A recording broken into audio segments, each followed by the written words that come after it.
Hello everybody and welcome back. This is part 6 of the Mad Robin series, and we're nearing the finish line. I was able to do a lot of work regarding the cable management and getting everything tied up and making it look pretty, as well as fixing it to the 3D printer so I can move it around, carry it, flip it over, things like that. And it turned out well. It works really well, but yeah, I couldn't have picked a better name because this thing was maddening. I had an awful week. All I wanted to do was basically tie up all the cables, make sure that it looks pretty, test it, and make sure that it's dialed in correctly, and that when I print something, that, well, it prints whatever I wanted to have. And yeah, I might have shot myself in the foot along the way. So while my original plan was to get everything lined up and get it printing perfectly, I did print some of these calibration cubes. This one was supposed to be 40 millimeters. And I noticed that the infill wasn't correctly, and because the infill wasn't correctly, I decided to increase the flow rate on the extruder a little bit, because that would have fixed it. And well, then I printed the next samples, but the first layer started looking weird, and the infill wasn't getting any better. In fact, it was almost looking as bad as this. So, long story short, what had happened? I had accidentally not modified the value for the stepper for the extruder, but for the Z-axis. Now, this here was supposed to be 10 millimeters. Well, now it's 11.5 because I added 15%. And that took me a better part of a week to figure out, because I was quite sure that I had done the right thing, but I hadn't. The reason why I wanted to make these parts and why I wanted to make sure that everything was perfectly in line and well, perfectly up to the measurements that I was taking, because I wanted to use the printer to make another holder for a hot end carriage. Now, the one that I have on here is made from ABS, but ABS has its particular problems when 3D printing it. It shrinks, it is very unpredictable, and you don't get the nicest edges just because of all that shrinkage and just the way that ABS is, and it's hard to dial in. So the first part that I made, I pretty quickly noticed that it was way too high, and that got me thinking about my Z-axis problems. Also, it came off the bed because it just didn't stick right. That also had to do with the fact that the Z-axis was completely screwed now. Then I printed one of those on the Voron, and the Voron is set up perfectly and it came out well, but this carriage and this hot end holder is supposed to have these linear bearings, and these linear bearings are 4 millimeters on the inside and 8 millimeters on the outside, and this one's not. Yes, it is. Well, they were supposed to fit perfectly, and it took a while until I got all of this dialed in. But now that I do, I can make a new mount for the extruder or for the hot end, and I can have it on a linear bearing. That should make it a lot stiffer, and it should make the movement of the tap much simpler, much easier, and much smoother. So this is the rail, and this attaches to the hot end, and this is the movement that it has to do for the tap, so it can measure the Z home using the nozzle. And I am going to have some inserts. I'm going to have some screws with 4mm brass rod around it, like this. And the linear bearing is supposed to ride on this. And the first difficult part is going to be cutting these and having the cuts perfectly 90 degrees to the rod. So I'm probably going to have to, well, maybe get a 90-degree sender or something and try to make this as good as possible. Then I'm going to insert the screws in here, and when I have the screws inserted, I am going to use Loctite to glue the threaded rod, the screw to the brass rod. I did this with this extruder and it works well, but this extruder or this hot end mount doesn't have a linear bearing. So that is what I was working on, and I wanted to show it off this week, but I just never got there because of all of the problems that I was having. Now, the reason that I need these perfect prints are, first of all, I need the bearing to fit absolutely perfectly and not be crooked, and also I need to have the perfect spacing between the two linear bearings. That is one of the things that is super hard with ABS, and I'm going to try it with PLA, or I think it's PLA Plus.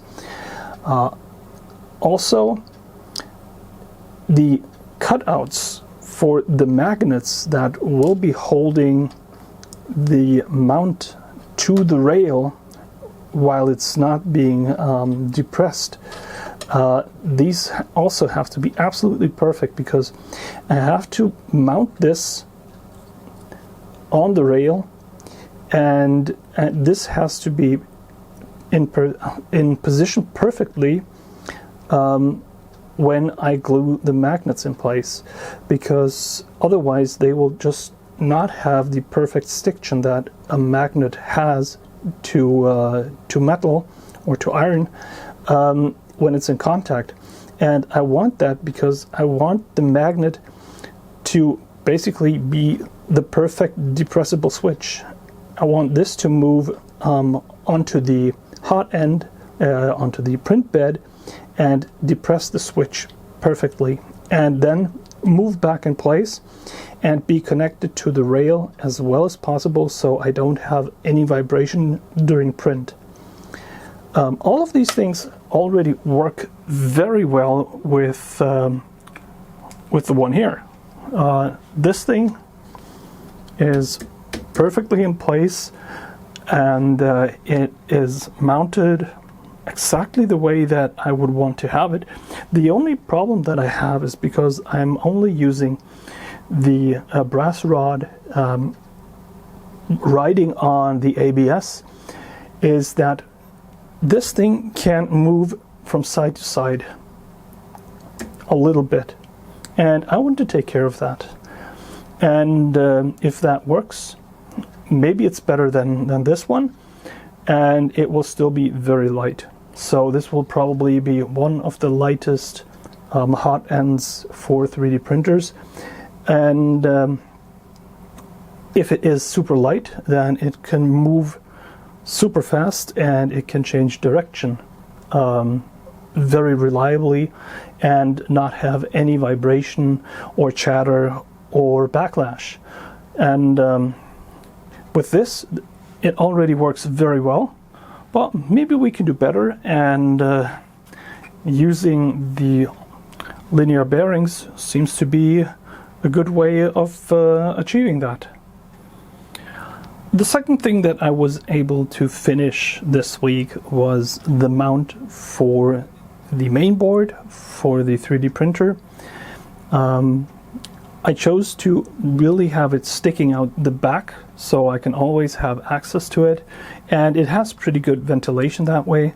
I made channels for cable management, and I added some tie downs so I can have the power cables nicely tied down to the board where the main board is sitting on. The only thing that I somehow got wrong was that one of the cables, the cable for the extruder sensor, was too short, but I'm just gonna put another one in there. Also, when I was doing the cable management and the routing of the cables, I accidentally broke the connections to the Z-axis home switch. Yeah, that was stupid, and I didn't notice until I had already rammed into the print bed. But nothing happened. It was I noticed it in time, and I was able to connect a new connector on it, and now it's working. The stepper drivers, they don't get really hot. I may be able to increase the current to the steppers a little bit, but the way they're working right now, I like it very much. Movement is very smooth. They're hitting all the steps, and there's no vibration. So that is all well. A thing that I still have to figure out is how am I going to connect the display, and am I going to make another enclosure just for the display, or am I going to attach it to the frame? I don't know yet, but it shouldn't be that much of a problem. Yeah. And the last thing that is still a to-do on my list is the hot end doesn't have a nozzle yet for blowing the cooling air over the 3D print by the nozzle. I'm going to have to figure out how I can make that happen, but that should be really simple. Also, like I said, these GDS time fans, they're just junk. I'm gonna have to find something to replace them with that is substantially better, because they're already vibrating and shattering, and yeah, that was just a waste of money. But apart from that, I want to do something with this fan construction. Maybe I can design something that is closer to the rail and block.